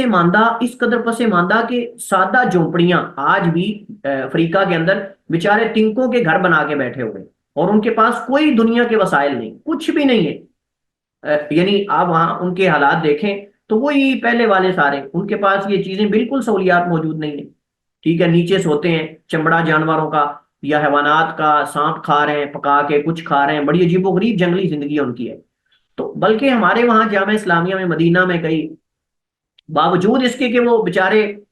کچھ پڑے ہوئے ہوتے تھے، لیکن ان کے اندر ہم دیکھتے تھے کئی چیزوں کی کمی ہمیں نظر آتی۔ استاد کو بلاتے تھے جیسے چٹکی مار کے، ایسے کرتے تھے، یا استاد، چٹکی مار کے بلاتے تھے استاد کو جب سوال کرنا ہوتا تھا۔ تو آج بھی ان کے اندر، بلکہ ایک ہمارے دوست بتا رہے تھے، کہتے وہاں جو ہے یعنی جو پس ماندہ علاقے ہیں افریقہ کے، وہ کہتے ہیں کہ جو یہ ہوتا ہے نا بابی جو ہوتی ہے، یعنی بھائی کی بیوی، ان کے ہاں وہ یعنی مسئلہ ہی نہیں ہے، بھائی اس کے ساتھ سو جاتا ہے، ان کے ہاں وہ کہتے ہیں یہ عام ایک نارمل چیز، جو بالکل پس ماندہ علاقوں کی وہ بات میں کر رہا ہوں۔ تو یہ اس دور کے اندر بھی بدو، مطلب کہ وہ شہری زندگی اور ان چیزوں سے بالکل نا واقف ہوتے تھے، تو وہ اسی طرح آپ دیکھیں کہ سامنے آ کے اس نے پیشاب کرنا شروع کر دیا۔ لیکن نبی کریم علیہ السلام کا اخلاق دیکھیں آپ، اللہ کے نبی صلی اللہ علیہ وسلم نے فرمایا کہ چھوڑ دو اس کو، بلکہ حدیث میں آتا ہے، حدیث صحیح بخاری کے اندر موجود ہے کہ جب اس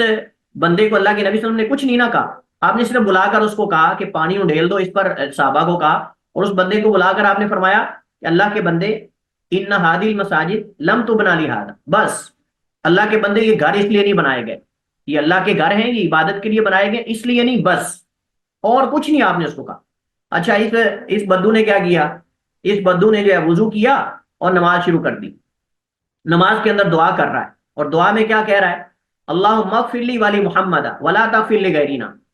غصہ بڑا ہے صحابہ پر اس بدو کو، کیونکہ صحابہ نے اس کو ڈانٹا ہے، تو صاحب ہے کہ جس نے ڈانٹا وہ بیچارہ بدو سا ہے، غصہ تو بڑا تھا، تو دعا کرنے لگا اے اللہ مجھے اور محمد کریم کو معاف کر دے اور کسی کو معاف نہ کرنا، اللہم اغفر لی ولی محمد ولا تغفر لغیرنا، اللہ مجھے اور محمد کریم کو معاف کر دے اور کسی کو معاف نہ کرنا۔ اللہ کے نبی علیہ السلام سن رہے تھے، آپ نے فرمایا اللہ کے بندے آپ نے وسیع الرحمہ، اللہ کی ذات کی رحمت کو آپ نے مخصوص ہم دونوں پر کر دیا ہے۔ تو چونکہ اس بدو کو غصہ تھا صحابہ پر، انہوں نے ڈانٹا تھا اس کو پیشاب کرتے ہوئے، تو اللہ کے نبی علیہ السلام سے محبت ہوگی اس کو، کیونکہ آپ نے فرمایا کہ ٹھیک ہے چھوڑ دو اس کو کرنے دو۔ تو اب وہ دعا کر رہا ہے، تو دعا میں اللہ کے نبی کے لیے تو دعا کر رہا ہے لیکن سب کے لیے نہیں کر رہا، کہتا ہے اللہ مجھے اور محمد کو معاف کر دو، کسی اور کو معاف نہ کرنا۔ آپ نے فرمایا اللہ کے بندے اللہ کی رحمت بڑی وسیع ہے، آپ نے ہم دونوں کے لیے کیوں دعا کی، سب کے لیے کیوں نہیں کرتے؟ پتہ کیا کہتا ہے؟ کہتا ہے ٹھیک ہے اگر آپ کہتے ہو تو میں کر دیتا ہوں۔ پھر کہتا ہے اللہ ہم سب کو معاف کر دے، ہم سب پہ رحم کر۔ تو بہرحال یہ بدو جو ہوتے تھے بیچارے سیدھے سادے ہوتے تھے، بہت سارے بالکل ان چیزوں سے نہ واقف ہوتے تھے، لیکن یہ واقعہ پیش آنا تھا اور علماء نے اس سے بڑے بڑے مسائل اخذ کرنے تھے، علماء نے اس سے بڑے بڑے فوائد اخذ کرنے تھے، اس سے علماء نے سینکڑوں مسائل اخذ کیے ہیں، اس حدیث سے علماء نے سینکڑوں مسائل اخذ کیے۔ چند ایک فوائد کی طرف میں اختصار سے اشارہ کرتا ہوں۔ پہلا، حدیث میں مسجدوں کی صفائی رکھنے اور ان نجاستوں سے پاک رکھنے کا حکم ہے۔ مسجدوں کو خراب کرنا، ان میں کوڑا وغیرہ پھینکنا ایک برا عمل ہے، کیونکہ اللہ کے نبی نے فرمایا یہ مسجدیں اس لیے نہیں بنائی گئی، رسول جب پیشاب کرنا یہ جائز نہیں تو دیگر اعمال کیسے جائز ہو جائیں گے؟ رسول کریم علیہ الصلوۃ والسلام کا اسے دوران پیشاب نہ روکنا اس وجہ سے نہیں تھا کہ مسجدوں میں پیشاب کرنا جائز ہے، بلکہ اس وجہ سے تھا کہ اگر اسے روکا جاتا، ڈانٹا جاتا، ہو سکتا ہے وہ پیشاب روکے، اگر روکتا تو اس کا نقصان ہونا تھا، اور اگر چلتا آگے بھاگتا تو اس نے اور مسجد خراب کرنی تھی۔ تو بجائے اس کے کہ ساری مسجد خراب کرتا، آپ نے کہا کہ چلیں ایک جگہ پہ کر رہا ہے نا تو اس کو تو صاف کرنا آسان ہوگا، بجائے اس کے کہ اس کو یا روکنے کا کہہ دیا جائے یا اس کو بھگا دیا جائے۔ اگر روکے گا تو مسانہ پھٹ جائے گا، اس کا اپنا نقصان ہوگا، اور اگر وہ بھاگے گا تو زیادہ زمین خراب کرے گا۔ تو یہ قاعدہ ضابطہ ہے کہ جب دو فساد والی چیزیں آپ کے سامنے، تیسرا آپشن نہ ہو، دو آپشن ہے دونوں میں ہی نقصان ہے، تو آپ کم نقصان والی اختیار کریں، آپ زیادہ نقصان والی اختیار نہ کریں۔ یہ بڑا عظیم قاعدہ ہے، ہر چیز کے اندر یہ ذہن میں بٹھا لیں۔ جب آپ کے سامنے دو فتنے، تیسرا آپشن ہے ہی نہیں کوئی آپ کے لیے نکلنے کا، تو ان میں سے کم فتنے والی چیز کو اختیار کریں، ٹھیک ہے؟ اور اس کی علماء جو اس کو اپلائی کرتے ہیں جمہوریت پر، کہ جمہوریت کفر کا نظام ہے، یہ ہمارا نظام نہیں ہے، لیکن اس کا مطلب یہ ہرگز نہیں کہ ہم بالکل اس کے بائیکاٹ کر کے سائڈ پہ ہو جائیں، اچھے لوگ آگے نہ آئیں۔ کہتے ہیں کہ اگرچہ یہ صحیح نہیں، لیکن اچھے لوگ اگر آگے نہیں آئیں گے تو پارلیمنٹ میں فیصلے یہی ہوں گے جو ہمارے قاضی نے کیا اور جو ہمارے جج کر رہے ہیں، اور یہ سارے وہاں اگر کوئی بندہ بھی دفاع کرنے والا اسمبلی میں نہیں ہوگا تو اپنی مرضی سے من مانی کر کے جو چاہیں گے قوانین پاس کروائیں گے، جو چاہیں گے یہ کریں گے، لیکن جب آواز وہاں سے اٹھتی ہے نا تو اس کا فائدہ ہوتا ہے، کم از کم کچھ بھی نہیں نا تو کم از کم اتنا ہوتا ہے کہ ہمیں پتہ چل جاتا ہے وقت پہ کہ اب یہ ایکٹ پاس ہونے لگا ہے، اب یہ قانون پاس ہونے لگا ہے، یا اب یہ ترمیم ہونے لگی، کم از کم یہ تو پتہ چل جاتا ہے۔ اگر کوئی بھی اچھا بندہ آگے نہ ہو تو یہ تو پتہ ہی نہ چلے۔ اس وجہ سے علماء کہتے ہیں کہ اخف الضرر ہے، اگرچہ اس میں شمولیت اختیار کرنا یہ ان کی حوصلہ افزائی کرنا ہے، لیکن کرنی پڑے گی، اچھے لوگوں کو آگے جانا پڑے گا، اگر نہیں جائیں گے تو یہ معاملہ اور بگڑے گا اور فساد بڑھے گا، کم نہیں ہوگا۔ لیکن اب ایک بندہ کسی مسجد میں کسی بندے نے کوئی خرابی کی ہے، اب وہ اس کو روکنے میں شور اس سے زیادہ کر رہا ہے، اس سے زیادہ وہ پوری مسجد سر پہ اٹھا رہا ہے، تو یہ تو بڑا فتنہ ہے، اس سے ایک اس شر کو ختم کرتے کرتے یہ خود شر بن گیا ہے، تو یہ طریقہ صحیح نہیں ہوگا، پھر ہم کہیں گے اس کو، ٹھیک ہے؟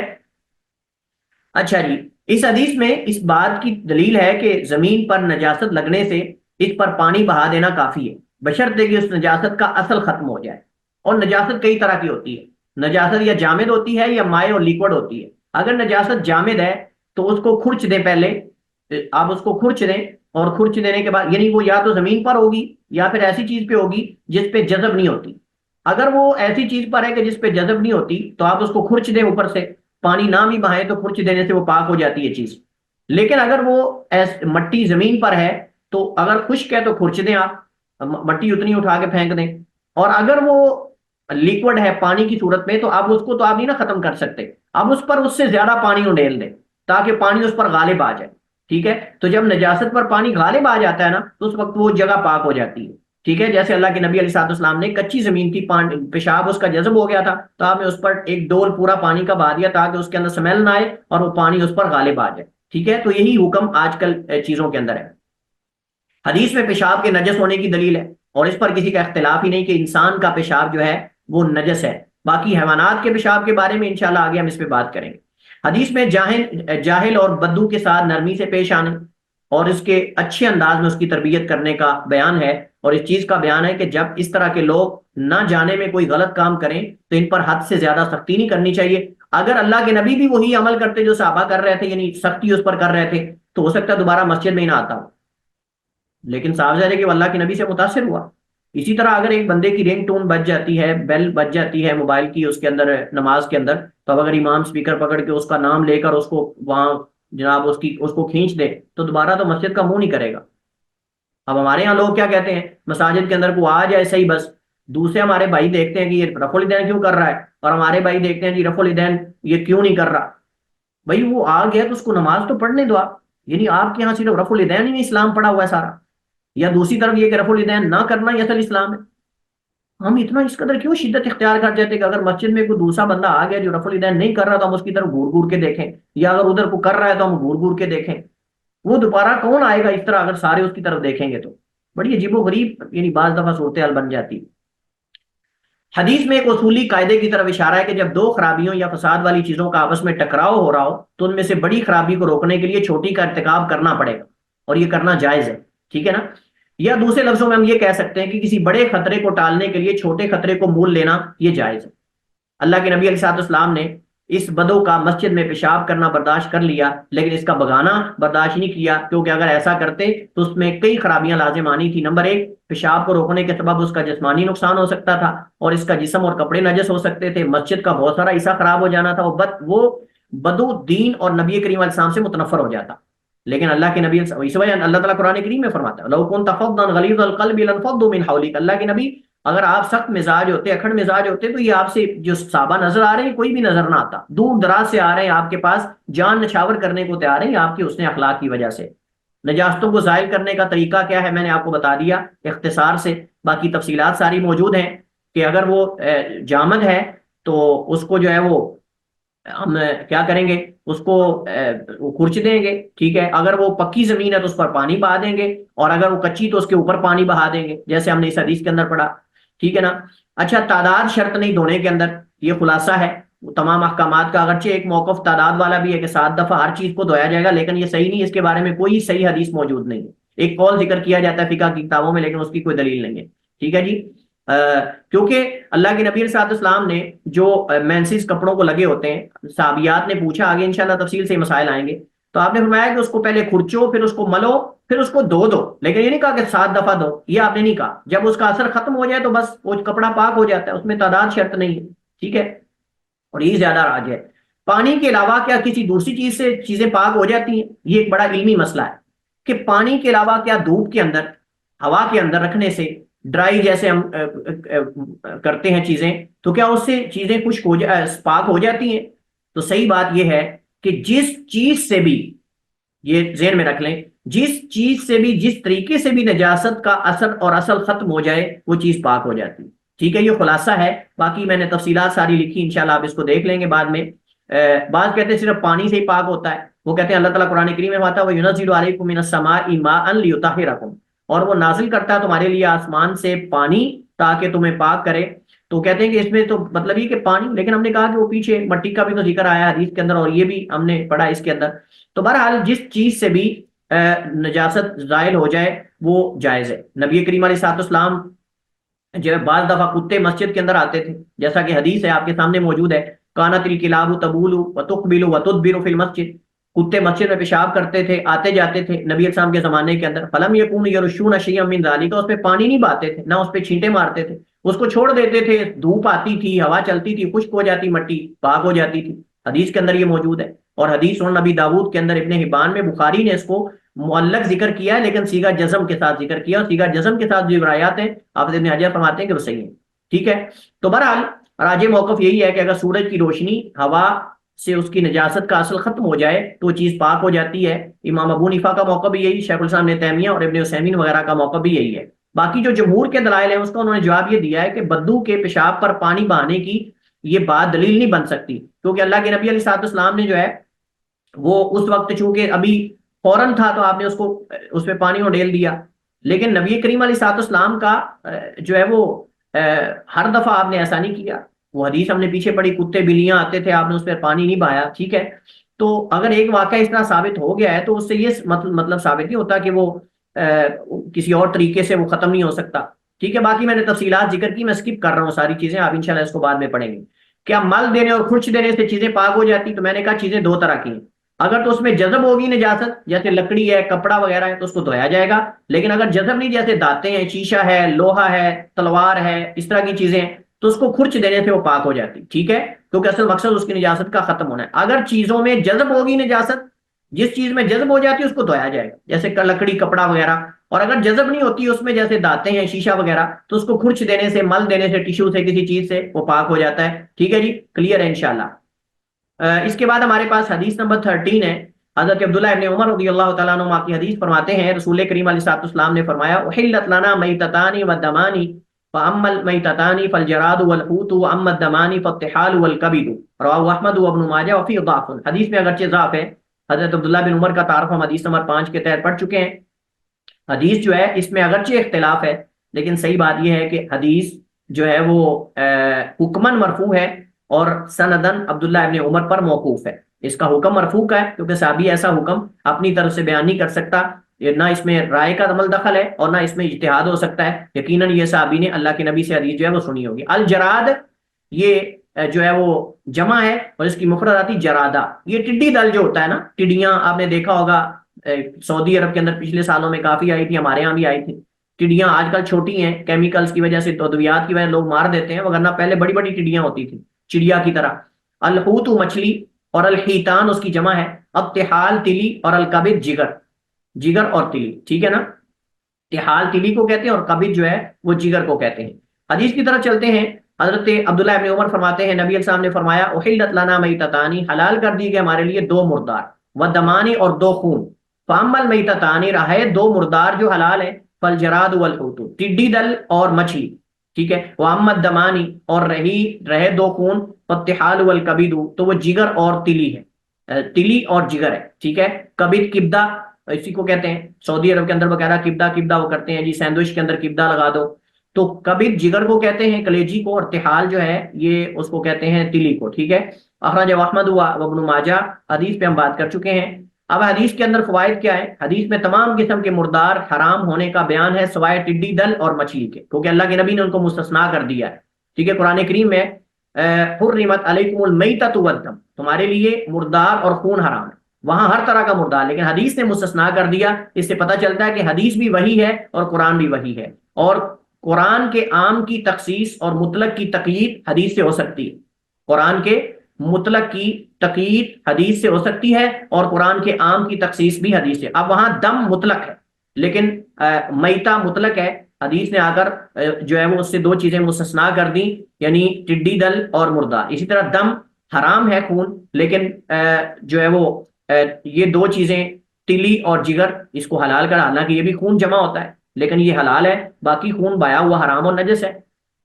چیزوں کے حلال اور حرام ہونے کا حق صرف اللہ تعالیٰ کے پاس ہے، حتیٰ کہ رسول کے پاس بھی چیزوں کو حلال اور حرام کرنے کا حق موجود نہیں ہے. اللہ تعالیٰ قرآن کریم سورہ تحریم میں فرماتا ہے، یا ایھا النبی لما تحرم ما احل اللہ لک، اے نبی آپ کیوں حرام کرتے ہو ان چیزوں کو جو اللہ نے آپ کے لیے حلال کی. اور واقعہ شہد والا اور وہ ماریہ قبطیہ والا واقعہ معروف، آپ سنتے رہتے ہیں، ٹھیک ہے.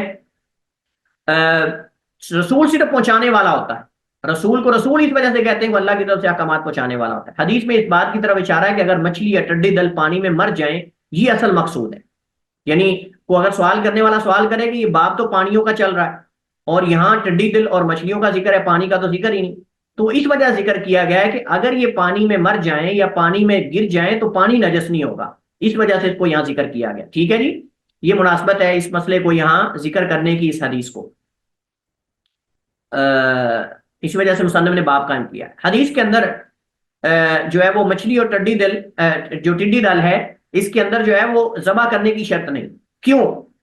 اس کی کئی ایک وجوہات ہیں. ایک تو یہ کہ حدیث میں صراحت آ گئی اور اللہ اس کے رسول جس کو چاہے مستثنا کرے. دوسری بات یہ ہے کہ اللہ سبحانہ و تعالیٰ کی حکمت یہ ہے اور علت یہ ہے کہ جو خون بہانے کے لیے ہمیں جانور ذبح کرنے کا حکم دیا گیا ہے وہ ان دونوں کے اندر نہیں ہوتا. دوسرے لفظوں میں آپ کو اگر سادہ الفاظ میں یہ کہوں کہ جو بلڈ اور خون ہماری انسان کی صحت کے لیے نقصان دہ ہے میڈیکلی طور پر، وہ اللہ نے ٹڈی کے اندر اور مچھلی کے اندر رکھا ہی نہیں. کیونکہ اعتراض کرنے والا اعتراض کر سکتا ہے کہ جی بڑی مچھلیوں میں تو خون ہوتا ہے. نہیں، وہ خون وہ نہیں جو جانوروں کے اندر بہانا ضروری ہے. تو اللہ سبحانہ و تعالیٰ نے اپنی حکمت بالغہ سے مچھلیوں کے اندر اور ٹڈی کے اندر وہ خون رکھا ہی نہیں کہ جس کو بہانے کی ضرورت ہو. سمجھ گئے آپ بات؟ لہٰذا اللہ کی طرف سے یہ پہلے سے ذبح شدہ ہے. اس وجہ سے سعودی عرب کے اندر میں نے کئی دفعہ دیکھا وہ کچی ٹڈیاں اس طرح کھا رہے ہوتے ہیں، اسی طرح بغیر ان کو بنائے، بغیر ان کو اسی طرح جناب اس طرح کھائے جا رہے ہیں. اس کے پار اتارتے ہیں اور سر اتارتے ہیں اور جناب کچی وہ کھائی جا رہے ہیں. آپ حیران ہو گئے. یوٹیوب پہ لکھیں، آپ یوٹیوب پہ بے شمار کلپ پڑے ہوئے ہیں. ٹھیک ہے، اور فش بھی آپ دیکھ لیں لوگ یعنی. تو اس کا مطلب یہ ہے کہ اس کو ذبح کرنے کی ضرورت نہیں. اور ہر وہ چیز، یہ نوٹ فرما لیں، ہر وہ چیز جس کو ذبح کرنے کا حکم نہیں، وہ زندہ اور مردہ دونوں حالتوں میں ہی وہ حلال ہے. کیونکہ حرام وہ چیزیں ہیں جن کا خون بہانا واجب ہے، ضروری ہے. اور وہ جب مر جائیں گی نیچرلی موت، تبھی موت مر جائیں گی، تو وہ تو خون بہا ہی نا، وہ اندر جم گیا نا. اس وجہ سے تو ان کو کھانے سے منع کیا گیا، میتا کو، مردار کو. اور میتا ہر اس حیوان کو کہتے ہیں جو حلال ہو لیکن تبھی موت مر جائے یا غیر اللہ کے نام پہ ذبح کیا جائے، وہ میتا کے حکم میں. ٹھیک ہے نا. اللہ تعالیٰ نے قرآن کریم میں کئی میتا کی اقسام بتائی ہیں. سورہ مائدہ کے اندر المنخنقۃ، الموقوذۃ، المتردیۃ، النطیحۃ، وما اکل السبع، جس کو سینگ لگنے سے مر جائے، گلا گھٹنے سے مر جائے، دیوار کے نیچے آ کے مر جائے، اونچی جگہ سے گرنے سے مر جائے، درندے پھاڑ جائیں، یہ سارے میتا کے اقسام ہیں. لیکن ضروری ہے کہ وہ حیوان حلال حیوانات میں سے ہو، لیکن وہ تبھی موت مر جائے یا غیر اللہ کے نام پہ ذبح کیا جائے یا شرعی طریقے سے ذبح نہ کیا جائے، وہ میتا ہے. ٹھیک ہے. لہذا یہ اللہ نے اس کے اندر یہ خون رکھا ہی نہیں کہ جو میڈیکلی طور پہ نقصان دے، لہذا ان کو ذبح کرنے کی ضرورت ہی نہیں ہے. اس وجہ سے یہ زندہ اور مردہ دونوں حالتوں میں حلال ہے. ہاں، جب تک وہ بدبودار نہ ہو جائیں آپ اس کو کھا سکتے ہیں. ٹھیک ہے. اچھا، یہ مسئلہ حل ہو گیا. مردار مچھلی کے حلال ہونے میں فقہا کے دو قول ہیں. امام ابو حنیفہ رحمہ اللہ فرماتے ہیں کہ مکروہ ہے، لیکن صحیح بات یہ ہے کہ یہاں قرات کی وجہ نہیں. وہ کہتے ہیں کہ اگر وہ یعنی سمندر اس کو پھینک دے تو پھر حلال ہے، لیکن اگر ڈوب کر مر کے اوپر تر جائے تو پھر وہ حرام ہے. اس کی وجہ یہ کہ اگر سمندر پھینک رہا ہے تو وہ فوراً ہو سکتا ہے اس نے پھینک دیا، اور اگر تر گئی تو اس کا مطلب پھول چکی ہوگی. وہ حدیث میں چونکہ آتا ہے کہ صحابہ کو دریا سمندر نے جو ہے وہ مچھلی پھینکی تھی، جس کا آگے تفصیلی واقعہ ہے. تو اس وجہ سے وہ کہتے ہیں کہ مچھلی اگر سمندر پھینک دے تو حلال ہے، لیکن اگر تر کے آ جائے تو. لیکن صحیح بات یہ کہ مچھلی ہر حال میں، وہ سمندر پھینکے نہ پھینکے، تر کے آ جائے، جس طرح بھی آ جائے، وہ زندہ مردہ ہر دو حالت میں حلال ہے. ٹھیک ہے نا. کیا سمندر کا ہر مردار حرام ہے؟ حلال ہے، سوری، کیونکہ حدیث میں ہم نے پیچھے پڑھا تھا نا، میں نے آپ کو کہا تھا کہ ہم انشاءاللہ آگے اس مسئلے کو پڑھیں گے کہ کیا سمندر کا ہر مردار حلال ہے یا کچھ چیزیں اسے مستثنا ہے. انشاءاللہ یہ مسئلہ ہم اگلے لیکچر میں تفصیل سے پڑھیں گے. نماز کا وقت ہونے والا ہے، تو ہم جو ہے وہ انشاءاللہ یہ مسئلہ آگے تفصیل سے یہاں سے اس کو سٹارٹ کریں گے. آگے اگلے لیکچر میں اسی پر اکتفا کرتے ہیں. واللہ تعالی اعلم واحکم، وصلی اللہ وسلم علی نبینا محمد وعلی آلہ وصحبہ وسلم.